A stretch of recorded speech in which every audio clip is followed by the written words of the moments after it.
Y el Señor les bendiga grandemente. Hoy continuamos con nuestra serie de estudios respondiendo preguntas bíblicamente. Y hoy tenemos una interesante pregunta. ¿Qué tiene que hacer un cristiano si cae en pecado?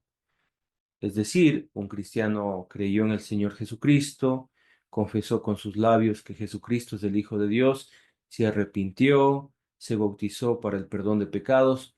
¿Qué tiene que hacer si cae en algún pecado? Me gustaría abrir Primera de Juan para responder esta pregunta, así que le invito a tomar su Biblia y a leer algunos versículos de Primera de Juan. Mire cómo dice en el capítulo 1, versículo 5. Este es el mensaje que hemos oído de él y os anunciamos. Dios es luz y no hay ningunas tinieblas en él. Y este es el principio que debemos entender, que Dios en su esencia no tiene pecado. Él es la luz. De la misma manera, el cristiano es un imitador de Jesús y tiene que andar en la luz. Lo hemos visto esta enseñanza en los evangelios. Ahora, versículo 6. Si decimos que tenemos comunión con Él y andamos en tinieblas, mentimos y no practicamos la verdad. La idea del cristianismo, la idea de seguir a Cristo es tener comunión con Dios. Pero si un cristiano decide vivir en tinieblas, no podemos decir que estamos en comunión con Dios. Ahora bien, dice el versículo 7, esto es lo ideal, esto es lo que debe hacer todo cristiano. Pero si andamos en luz, como Él está en luz, mire el resultado. Tenemos comunión unos con otros y esto es maravilloso, que cuando un cristiano decide andar en los caminos del Señor, si un cristiano decide andar en los mandamientos de Dios, va a tener comunión entre hermanos, va a llevarse bien con los hermanos de la iglesia, va a tener común unión con la gente que sigue a Cristo. Y mire la tremenda bendición. Y la sangre de Jesucristo, su Hijo, nos limpia de todo pecado. Cuando dice aquí, nos limpia, está en presente perfecto. ¿Qué significa esto? Que no solamente al principio la sangre de Cristo me limpió cuando entré en las aguas del bautismo y fui revestido de Cristo, como lo dice Romanos 6:7, cuando fui justificado de mi pecado. No, no, no. Además de eso, durante mi vida, si yo ando en luz, si estoy en comunión con mis hermanos, la sangre de Cristo me limpia de todo pecado. Pero mire esto, la gente que está en los caminos de Dios va a hacer lo siguiente para ser perdonados los pecados. Versículo 9. Si confesamos nuestros pecados, Él es fiel y justo para perdonar nuestros pecados y limpiarnos de toda maldad. Eso significa que un cristiano, si cae en pecado, debe acceder a Dios en oración y debe confesar su falta, debe confesar sus pecados para que el Señor le perdone. Eso es la gran noticia en este estudio bíblico, que usted y yo podemos ir a Jesús para ser perdonados. Pero lamentablemente hay cristianos que no están orando, que no están conectándose con Dios, que no están pidiendo perdón por sus pecados. Y ese es un problema, hermanitos queridos. Porque si un cristiano está caminando en las tinieblas, no va a querer orar, no va a querer confesar sus pecados.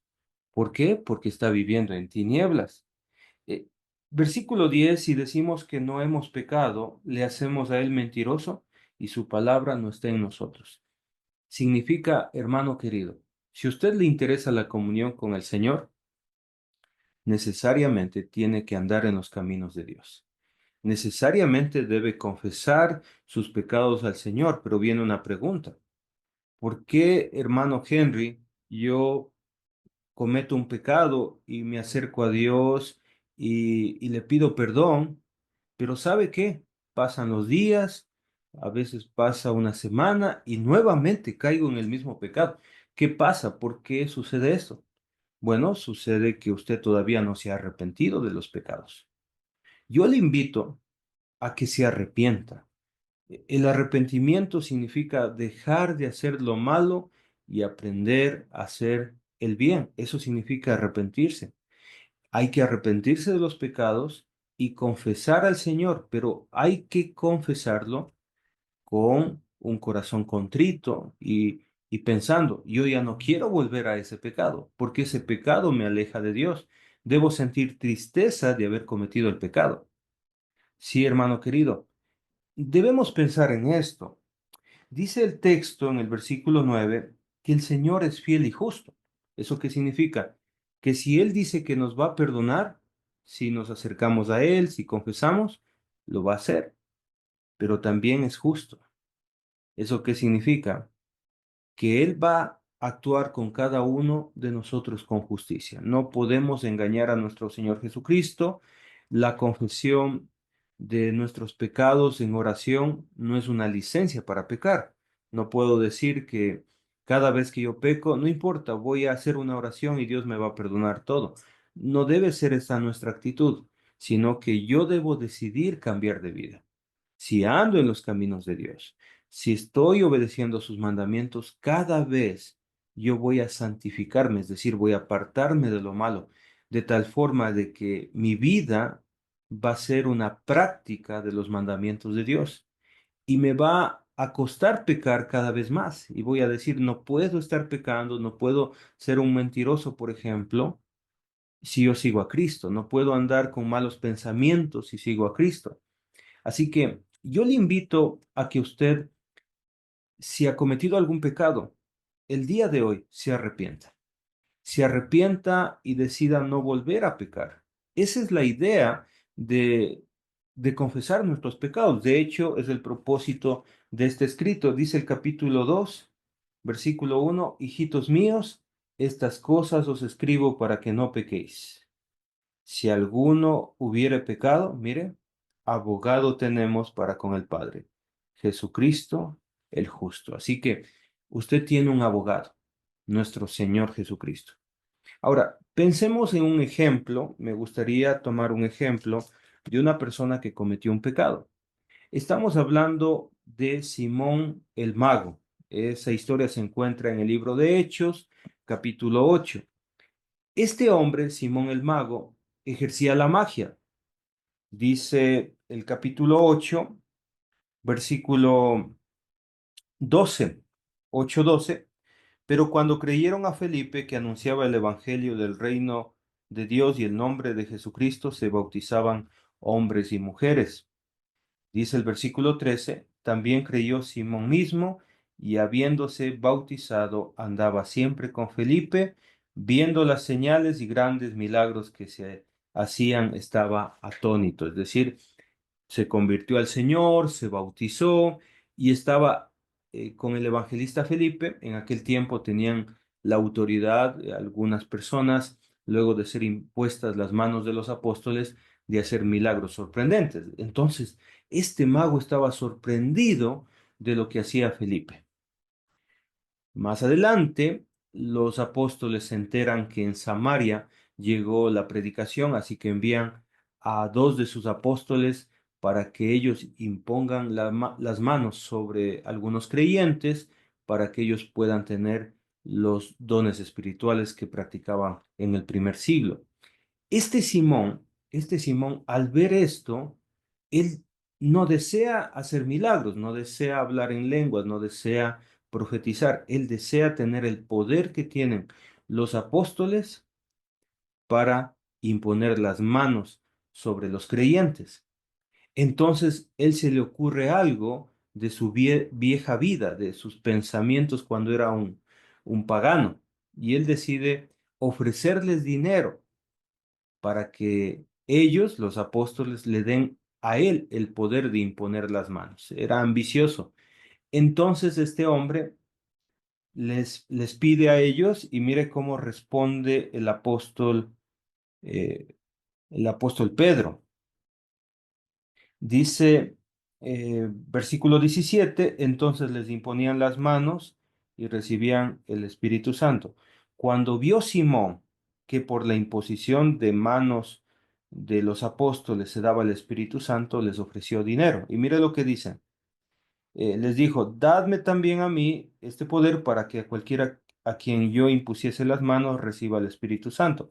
Pedro respondió, tu dinero perezca contigo, porque has pensado que el don de Dios se obtiene con dinero. Esto era el pecado, era un pensamiento que se, se formó en su cabeza, en su corazón, al punto de ofrecerles a los apóstoles dinero. Y dice el texto, versículo 21, no tienes tu parte ni suerte en este asunto, porque tu corazón no es recto delante de Dios. Estamos viendo a un cristiano recién convertido envuelto en un pecado. Entonces, ¿qué tiene que hacer Simón? Aquí está la respuesta del apóstol Pedro. Dice el versículo 22, arrepiéntete pues de esta tu maldad. Primer paso, arrepentimiento, lo que les decía en primera de Juan. Hay que arrepentirse. Luego, dice el texto, y ruega a Dios, y ruega a Dios. Esta es la confesión que uno tiene que hacer, pero la palabra rogar implica que la persona suplica a Dios, que la persona tiene un dolor grande en su corazón y le ruega al Padre Eterno que le perdone. Y dice el texto, me gusta cómo está escrito, si quizás te sea perdonado el pensamiento del corazón. Entonces, mire cómo estaba Simón, dice el versículo 23, porque en hiel de amargura y en prisión de maldad veo que estás.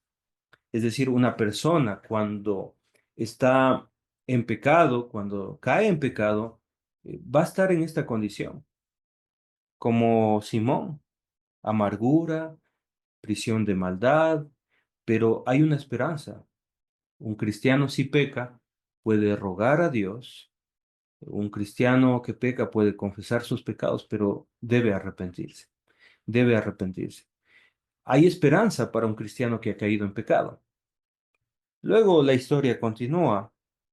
24, respondiendo entonces Simón dijo, rogad vosotros por mí al Señor, para que nada de esto que habéis dicho venga sobre mí. Bueno, se termina ahí la historia de Simón. Simón piensa que su oración tal vez no puede ser escuchada, pero bueno, él es un cristiano que está empezando su cristianismo y no sé qué pasó con él, no sé qué pasó, pero hablemos de usted y de mí. Nosotros tenemos la posibilidad de buscar al Señor, de arrepentirnos de nuestros pecados, de confesar nuestros pecados delante de Él para que el Señor nos perdone. Le invito a hacerlo, le invito a hacerlo. Entonces, ¿qué debe hacer un cristiano si peca? Bueno, número uno, tiene que reconocer su pecado. Número dos, tiene que arrepentirse. Número tres, tiene que confesar a nuestro Dios los pecados con una actitud de humildad, de ruego. ¿Y sabe qué? Dios promete perdonarnos. Pero la idea de esto es que el cristiano ya no practique el pecado. Esa es la idea. ¿Ok? Hemos respondido esta pregunta. Que el Señor les bendiga. El Señor les guarde.